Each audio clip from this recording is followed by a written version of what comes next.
Hey everyone, MegaPixarfan here. Yeah, I went to go see the Hunger Games back on Friday, and I'm gonna tell you what my thoughts were about it. So, here we go. So, I've been looking forward to the Hunger Games for a long time because I'm a big fan of the books. As you can see right here, Hunger Games book right here. And, so I've been really looking forward to this, movie. So, as you can, if you can see, I still have makeup from my, costume I wore to the Hunger Games premieres, so you can obviously tell that, I'm a huge Hunger Games fan. So, and plus, as you can see, I'm now using my webcam to do my reviews. I'm gonna start something new. I think that just recording my voice does not really work well, so I'm gonna start this, and here we go. So, what's the story of the Hunger Games? Basically, it's about how instead in a post-apocalyptic world, in a place which was once North America, in a nation called Panem, and there's 12 districts, and there used to be 13, but the 13th one went boom, is gone. Um, so they nuked it because of a rebellion, and so to make sure that never happens again, they started the Hunger Games, which every year a boy and a girl, from the ages of 12 to 18, in each district, gets chosen to compete in the Hunger Games, which is a battle to death on live TV. And this one in the 74th annual Hunger Games, which is the setting of the movie, um, Katniss Everdeen's younger sister Primrose gets chosen for the Hunger Games, but Katniss volunteers instead of her, and along with her, Peter Malloch gets chosen as the boy tribute. So essentially, she has to survive the Hunger Games, defeat everyone else, and yeah, basically, it's not that as simple as that. There's more stuff going on, but that's basically the gist of it.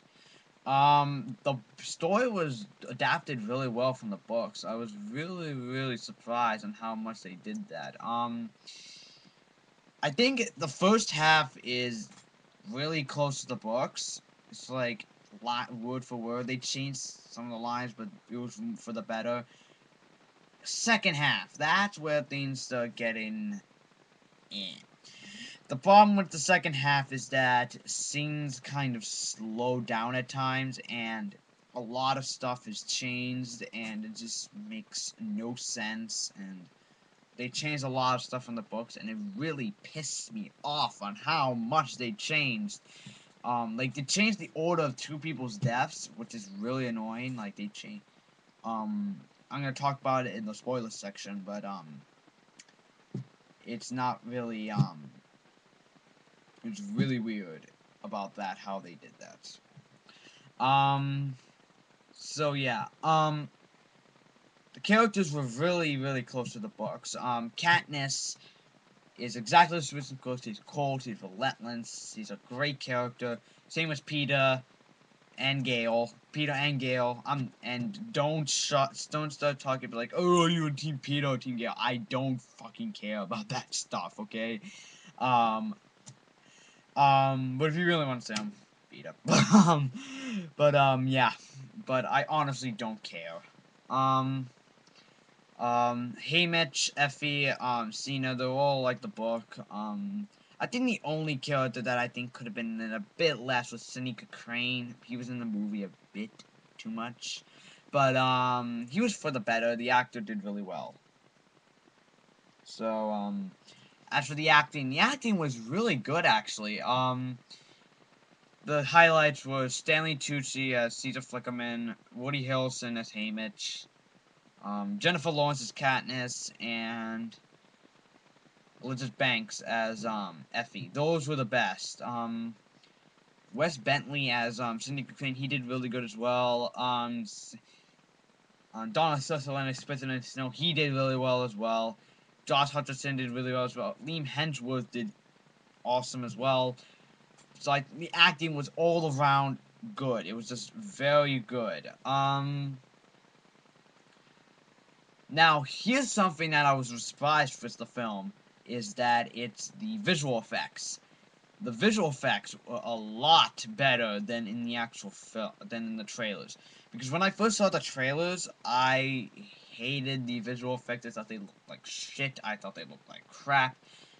In the movie, they were really, really good. The CGI fire they were using looked a lot better. There's a lot of really interesting technology to create with this, with the CGI, and it's really well done. Another thing that I was surprised about was the costume design and the makeup. Oh my god.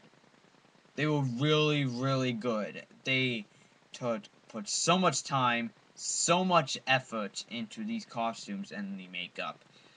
Um, I'm just worried that when they make Catching Fire, this is only going to go to waste because they don't have like a year and a half to make it.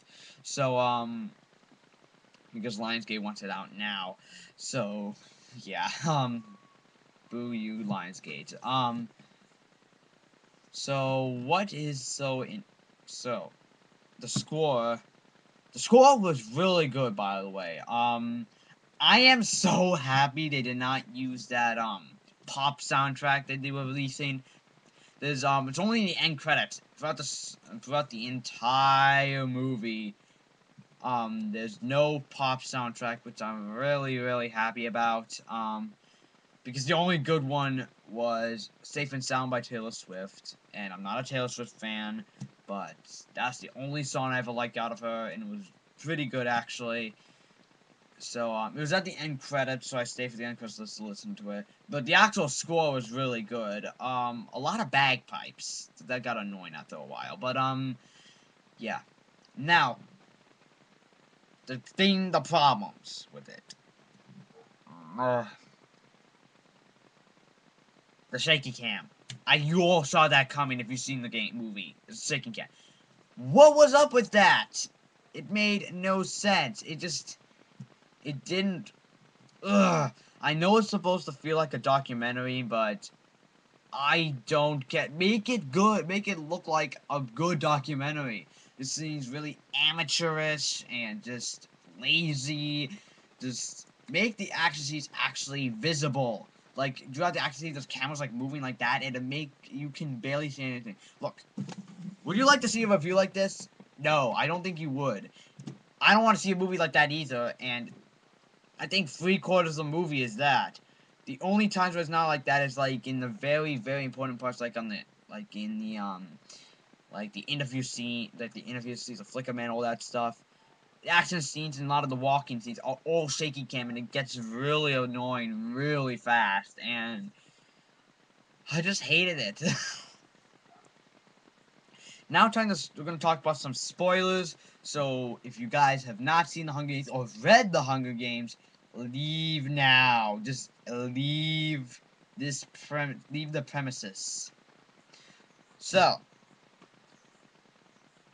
there's some spoilers I want to talk about how stuff they changed and why it was shit, or what the stuff that changed was shit. First off, Fox Faces and Cersei's deaths were reversed. Foxface does not die first. In the movie, she does. In the book, she does not. So, and it's so simple. Why couldn't they have just reversed it? Makes no sense. It's an easy thing to do. Second, isn't Seneca Crane supposed to be in Catching Fire? I mean, if you've seen the ending, there's these berries, which which are like super poisonous, and you eat them, just one of them, you die instantly. And after the stuff that happened in the Hunger Games, there were two survivors. Seneca Crane gets locked in a room with these berries. Does he die? It's never truly explained if he dies or not. But according to what I'm thinking, he dies. And isn't he supposed to be in Catching Fire? It makes no sense. Like, be in Catching Fire, okay? Or if they give a good explanation to why he's still alive. But, I doubt he is. going to be in it. So, yeah. Another thing I hated was the thing they did with those dog things. I forget their names. I know people's like, oh, people probably typing on the keyboards right now. Oh my god, you don't know that you're not a true fan. Well, the thing is, I forgot their names. I'm sorry. But they in the book they land on all fours. They're on hind legs and they like catch you. That's a lot more scary than the sort of like running out and stuff. That's scary. That scared me in the book. In the movie,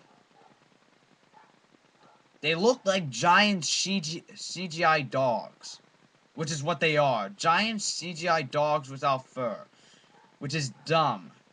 Why aren't they running on high heels? And plus, they were actually going to originally do them as dead tributes, like turn them to like zombified tributes.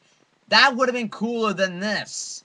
Honestly, it would have been a cool change. I mean, of course, fans would hate it, but I personally would have liked it, but because it sounds really cool. I mean, like zombies running at you. That would be awesome. But I'm just those changes were really annoying. Then again, and they also changed some like really minor stuff. Minor stuff like there's a lake. There's supposed to be a lake, and you never see the lake, and it's like all that stuff.